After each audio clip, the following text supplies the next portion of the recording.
Good evening, ladies and gentlemen. Welcome to the show tonight. Tonight's guest, we have a return guest. He's been on a couple of times. He and his daughter was on previously a few years ago. Matter of fact, about 3 years ago when he first came home. And during this time, this man come home with boots on the ground. He's put work in. We got Damon Soja Johnson. He's returning for the third time. And this man's come home with boots on the ground. He's been coming director of Black Man Speaks, Man of Color, Women of Color. And he's the director today. And we want to bring him back on today, and we want to get an update on what he's doing today. How you doing, my brother? I'm doing great, man. Right.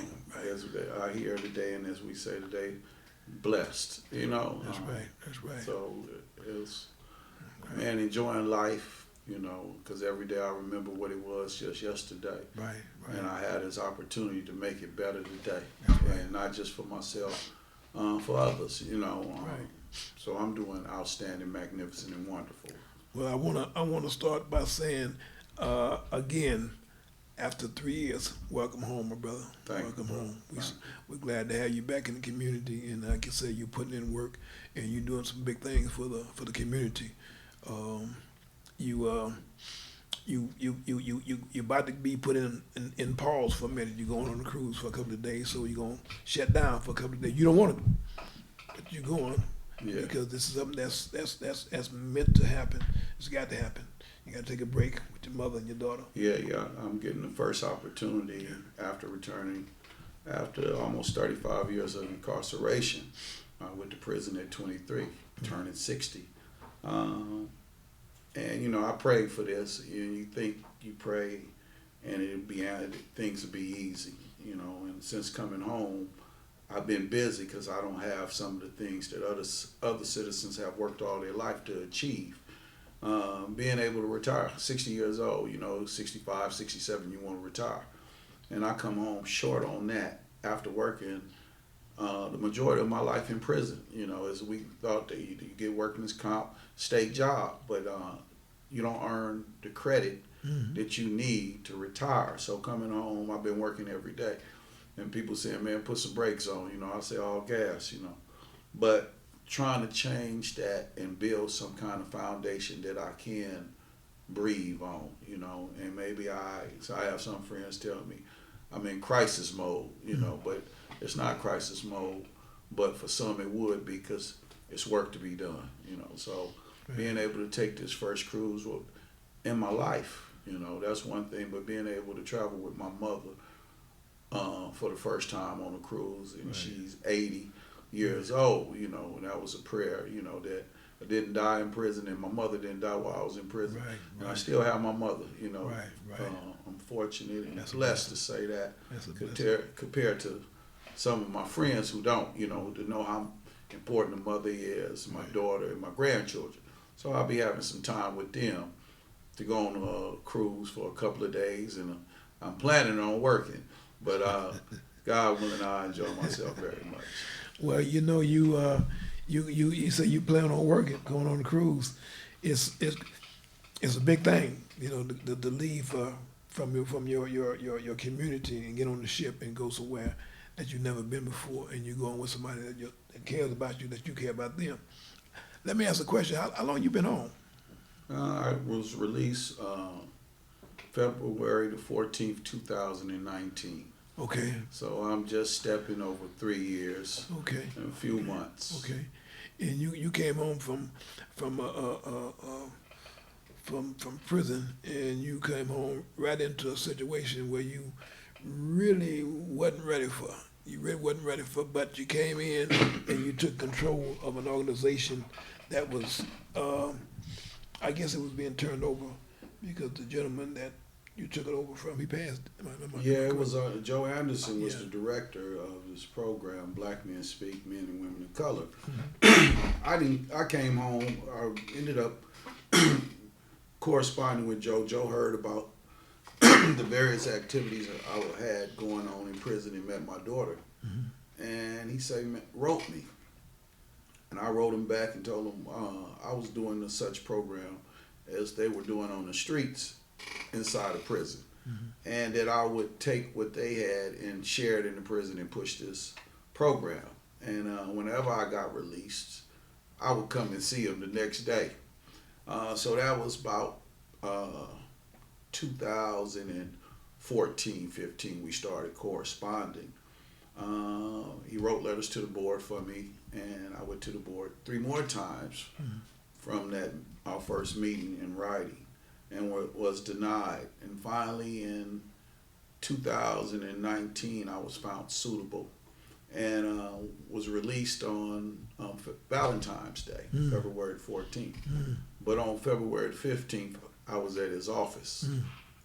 You got it. You can come home on the 15th. I come home on the 14th, and on the 15th, I'm at his office. You know, it was just something. You know, some things. You know, I say I'm living the story of Joseph. You know, because I had 5 job offers and I wasn't looking for a job. I was just still getting acclimated back into the environment I had been absent from for so long, and it was many maladies and triggers going on. You know, when I came home. But it was making me ready for the things that I was going to deal with, and I had no idea. Because when I left, we didn't have homeless issues. We didn't have mental health issues as such as today. So I saw a stint of the residue when you come to prison, because they created a program, the EOP CCC, which Department of Mental Health, which really wasn't as vast as when I went to prison in '86. I think we had maybe 25 or 26,000 people in prison before the prison explosion. And after that, we saw guys coming in, you know, hallucinating, whatever it entailed, hearing voices, bipolar, all these mental health challenges that people face. But to come home and compile it, because everybody where I saw had a place to stay, you know, a cell. But to come home and still see them with those challenges and homeless. You know, and I come from a neighborhood which was a working class, blue collar, you know, medium income property. You know, blacks had property at this time, they worked. And to come home and see the demographics has changed as they were, but the people who used to own these properties, now 3 or 4 generations later, because I'm the 3rd generation, so I see 4th generations down to 7, don't own anything, paying rent, and when the rent couldn't be paid, they were homeless. So I have a lot of friends returning who are homeless, neighbors in needs, you know, curbside citizens, as we have a person who has a sign out in front of our location, curbside citizens, but these are our family members and neighbors in needs. So this was real striking to me. And still not knowing what I would do. Just, man, I'm here to work, man. And work with the brother for 6 months, but all the time while he and I are going around and the organization is going around, he's grooming me and telling people, this guy right here is going to be the next man in line. And I was the 3rd hiree of this organization, which has been around now for 15 years. The time I came, it was around 12. And so I was the 3rd employee that it received as an outreach coordinator. And one day, June the 17th, I got a call, fire in the house, and my brother Joe Anderson had passed. Not from the fire, but whatever it was. Did he pass unexpectedly? Unexpected. Had he been sick? Hadn't been sick. He had emphysema. So this was unexpected. He had an auntie, what he was visiting in Texas. So he told me, I got to go see my auntie before she passed. You know. And after he passed, his auntie was at his funeral. Is that right? Yeah. So in that process, I became a co-director,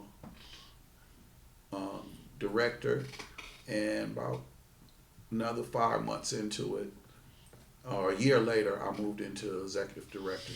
So you took upon a chair that you saw, but you had no idea that it was going to happen the way it did. No idea. In the twinkle of an eye. And the responsibilities, you know, what came where, you know, most of the ideas that people may hold after some time in prison that you would come home and you would sit on the couch and drink coffee, smoke Right. cigarettes, and Right. watch Jerry Springer or Right. something. Right. And I can understand it. But for me, that wasn't my projection due to some of the things I thought about while I was in prison. And I knew how to do the streets when I went to prison. I didn't know how to do prison. So while I was in prison learning how to do prison, I was thinking about the streets and how I would be when I was returned.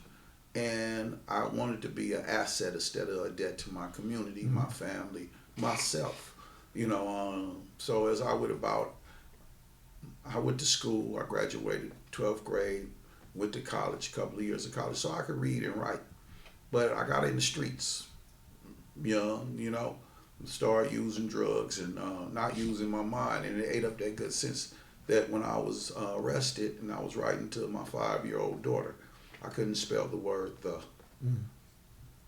And one time I could spell, I wanted to be a mathematician. I had a scholarship before I got in trouble to go to school, San Francisco University, for medical. I transferred out of university to a junior college to be a mechanic, so I could read and write and follow directions, but it was just doing the right thing. I chose to do unhealthy things that led to my time out, and that turned out, it seemed like it was the worstest thing in the world could happen to me, but it was a blessing. Well, sometime in life, as we live life, going through the everyday hustle and bustle, and we look back on some of the things that we did, and we wind up in places where we don't want to be, where we got to pump air to it sometimes. Sometimes things happen for reasons. And I say all the time that, Allah, God don't make mistakes. Nothing he do, everything he do for a reason. And his time is always the right on time. Sometimes we have to be still.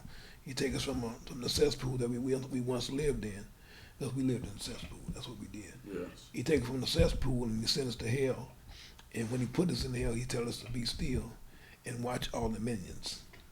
Watch what goes on, how the minions run around in the hell and do all the stuff that they do.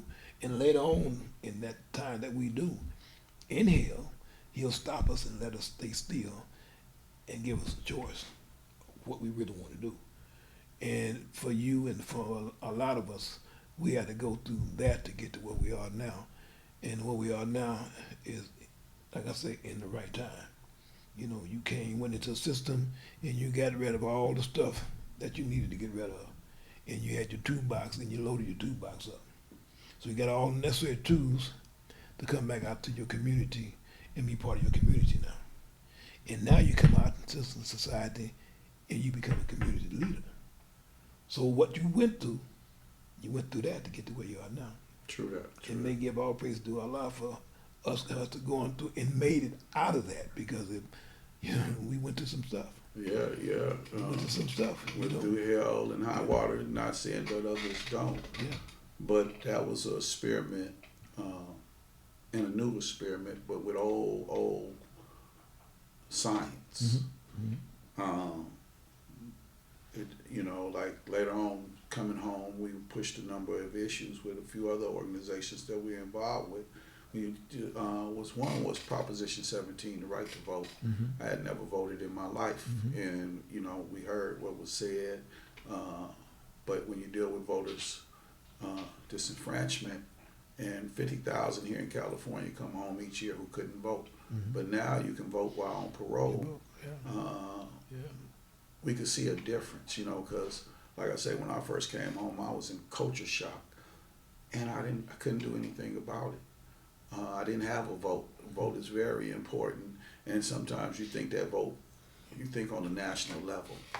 I wasn't thinking as such. I was thinking on a local level, because we had some raggedy streets and some third world looking places that were created by man, not the creator. And they were being paid for, but being left as is.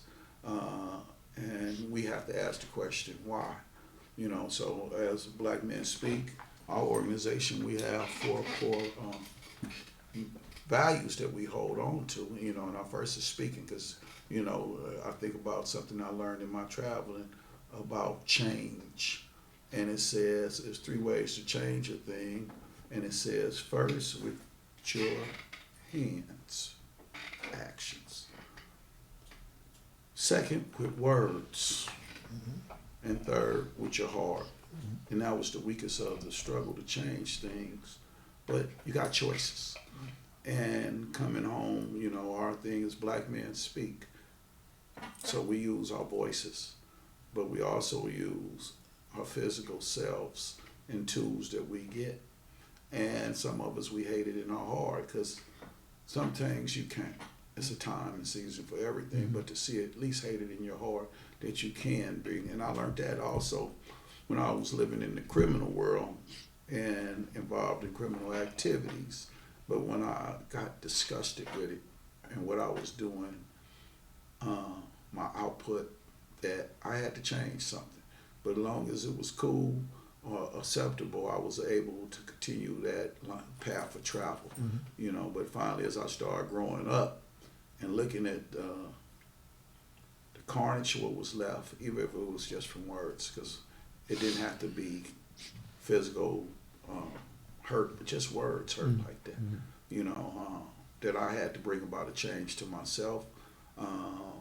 And I'm still bringing about that change. I won't say I got it together. I say I'm still getting it together, being consistent at it, you know, and I'm finding out I enjoy it. You know, it works. It's hard work at times, but it's fun work.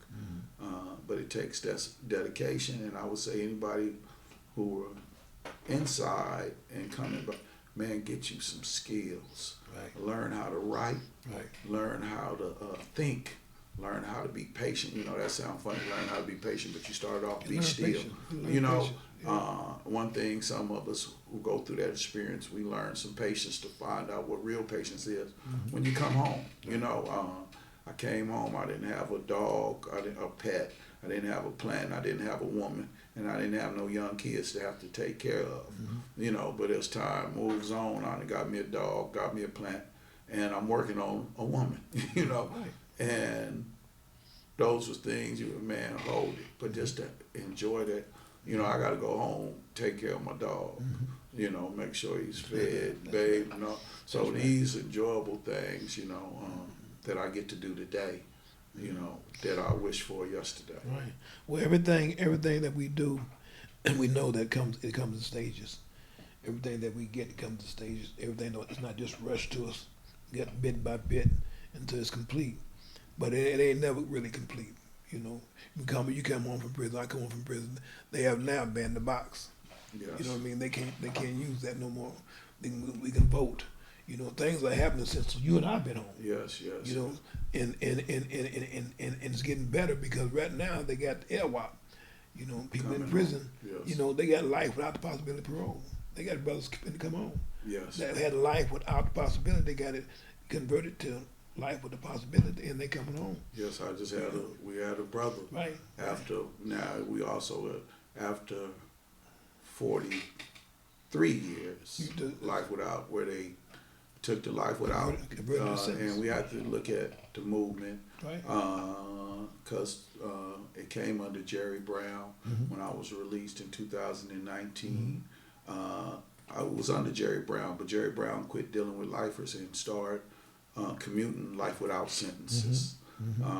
So that was the start, but you know, and I have to be on both sides of the fence, because when you think about some of the things people have done who are on the inside, if you're the victim, you don't want them out. But if you're on the inside and you see the metamorphosis that took place, you would want the brothers out. You know, some of them, as we talked about earlier, you do want to stay in. Sure. You know, but if they take the medicine and get the healing, it will, and it deserves another shot. Have the foundation to stand on. It should be on us to support them, just like we support the system what locks them up. It should be, as we use the word today, rehabilitation. Sure. You know, and we've seen that. I see it with you. I see it with me. Thank you. You know, because you give me a burning desire to say you can do it. You know, because if doubt, which it does all the time, creeps in, I just look around.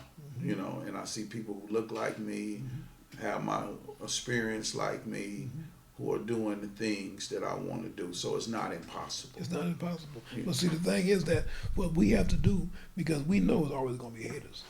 That's part of the job. We got to fend them off by any means necessary.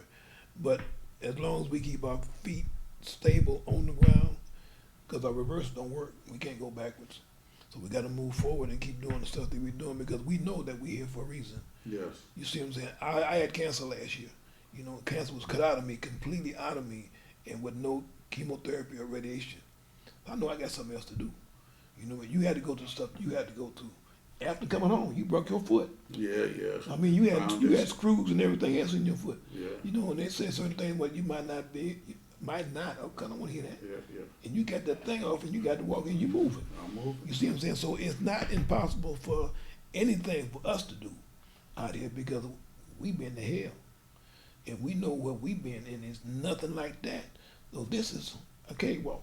You know, Life Jennings had something in one of his songs about taking a shortcut through hell trying to get to heaven. Mm-hmm. You know, and that hell I went through is really still my shortcut to get to heaven. Right.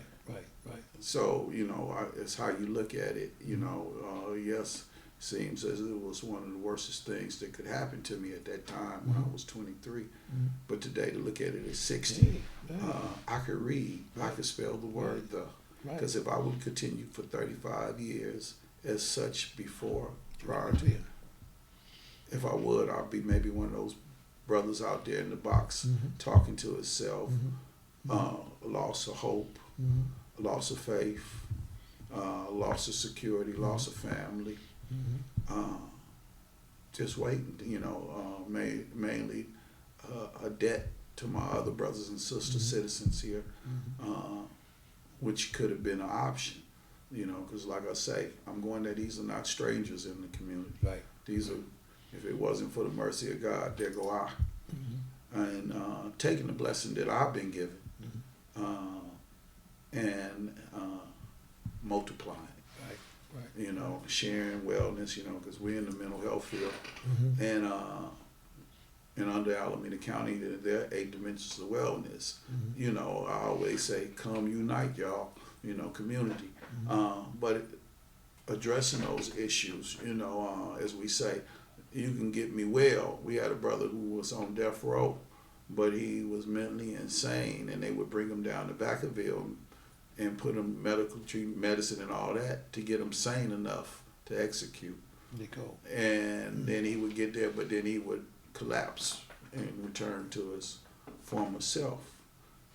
But you could bring about that change, you know, and with medicine, with counseling, with belief, with willpower, with resilience, with knowledge, you know, as we say, 2 things I know was a blessing to mankind was imagination and intellect. There you go. And using those 2 tools out of our toolbox can project you a millimeter, if not miles, you know. But having those blessings that I can now put words in a syntax would make sense. It makes sense. So, you know, I'm thankful, man. Yeah. You know what I mean? And, you know, because that's thought. Yeah. You know, most people, you think, well, that's just words. But those words are thoughts, and that's a reflection of how your mind is working. If it's jumbled, those words will be jumbled, but your life, it reflects. Sure. So learning how to put, I have a good team behind me, and I'm one of the most disorganized persons who should be organized. I believe I am. But I'm challenged every day to bring it back, to organize it even better. And that's meaning that when you're good, people want more of it. Sure. You know, and the criticism is not to tear me down, it's to make me better so I could be more sufficient for them. Right. You know, so accepting these things, you know, because at first I was just eat 20385 and get your butt in that cage and do what I tell you. But now I don't abuse that power. I have power where I can tell people get and do their job. But I'm in service of them. You know, so learning leadership, learning organizational skills, learning interdependence, working within other community members and organizations, and building good trust. and being able, thankful, you know, to my higher power that I can get up every day at this age with these battle wounds and go fight with the best of them. That's right. That's You right. know, so as I say, my cup runneth over, man. You know, I just can't wait to see the end. If I could ever see it, I know I won't see it, but I hope my fruit is heavy.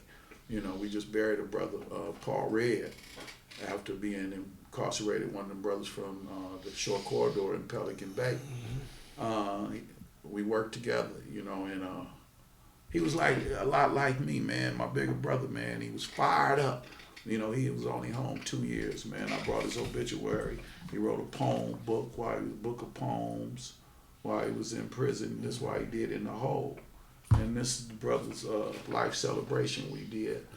Yeah. Had an outstanding service. But the truth is, you know, that's why I work hard, because the brother was well, man. Yeah. And he come home, and within 2 years after that struggle, 43 years, That's cool. you know. So Yeah. I work, you ask me why I work like because I know I got an expiration date. We all have So I want to be good and have some shelf life before I aspire. There you go. So I'm busy because too much is given, much is required. Right. You know, so I'm paying for it. You know, I made a promise to my victims. I made a promise to the DA. I made a promise to my daughter. I made a promise to myself, let alone God, that I would be the best I could be. Didn't mean I'd be perfect, but I would be the best I Yes, could you be. could be. Even my bad is good, Mhm. you know, and I get on up. It's the perspective, how I'm going to look at it, you know, because you got to use this life. I have people call me every day who's still on the other side of the fence, some with short sentences, some with long sentences. And it inspires me to get up every day. Because, you know, I was getting up every day in prison, you know, and you get up and it's like, Moving. some people like to walk in dead. It's just a ritual. Yeah. Other people are planning in that. Yeah. And other people are lost. Yeah. You know, so either having a choice in places you don't think you have a choice, being able to create that mind state, you know, and sometimes people ask, how you be cool in all this? What I was going through yesterday was preparing me for the things I would face today. And I'm thankful. Yeah. Well, we like I said, we come a mighty long ways, and we are a work in progress. You know, every day is a struggle. Yes. Every day is a struggle. We got something to do every day of our life that we are out here. And I tell people, how you doing? I'm doing great. I don't have no bad days. I know sometimes Yeah. people don't understand. They ask me, say, well, how can you? I say, if you've been where I've been, you're doing great. Just to be out here in this mad world, with all this stuff, all this fitna that's going on, we doing great. So we count our blessings. And today, I'm a better man than I would have ever been if I had to stay on the street. I'd probably be a statistic.